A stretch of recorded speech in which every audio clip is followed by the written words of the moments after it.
Well, a West Coast storm is bringing rain and snow to the higher elevations in the Pacific Northwest over the next couple days, but that same system will create potential severe weather and much needed moisture for the Central U.S. later this week.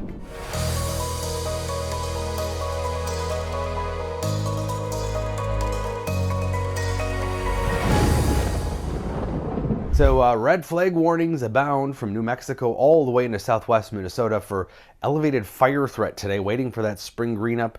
And all this is coming earlier than normal for some of the northern states, as we've seen that very warm winter translate into a warm spring and dry spring so far. But it's winter storm warnings in the higher elevations of the Rockies as they see some snow here.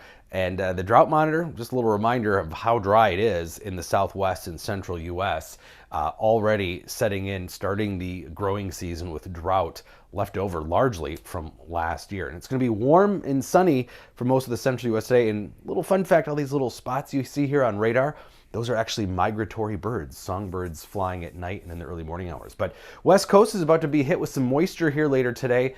That moisture is going to be in one form or another heading towards the central U.S. too. So rain for Northern California, Oregon, Washington, and then in the higher elevations, of course, it's going to be more heavy snow. They've had a great winter for snow, or not great, depending upon how you look at it. Some areas have had too much snowfall, but several inches of rainfall along the coastal areas and several feet of snow possible for some of those higher elevation areas there, of course, in California and parts of the Northwest. But really through the Rockies, this system is going to wring out some moisture over the next 48 hours. And then that system will redevelop east of the Rockies here midweek and create some much needed moisture for parts of drought-stricken central U.S., but also the potential for some severe weather too. So this wave is going to translate into the southwest and kind of become a slow-moving cutoff low here. This is also going to start to shift the temperature pattern next week. Looks like our third week of March is actually going to be colder than normal for the central U.S. for a change,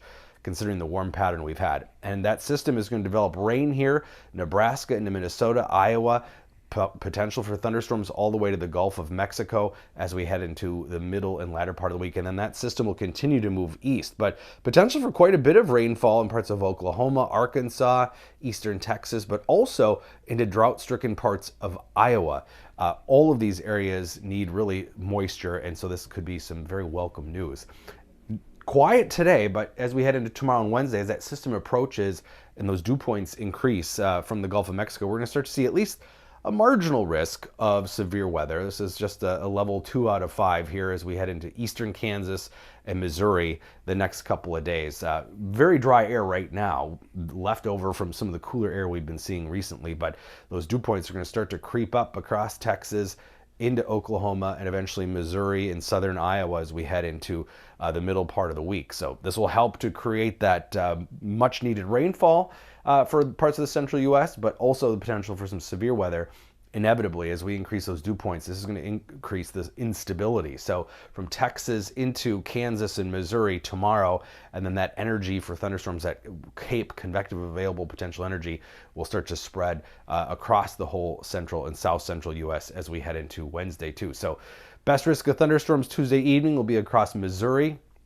And then for that day 2 or day 3 rather risk, it's going to be more Kansas into Texas with thunderstorms spreading out from there and rainfall further north and east. And yes, even some snow. Above normal temperatures though. This is much like the winter pattern, and so far March, very above normal for the north central U.S.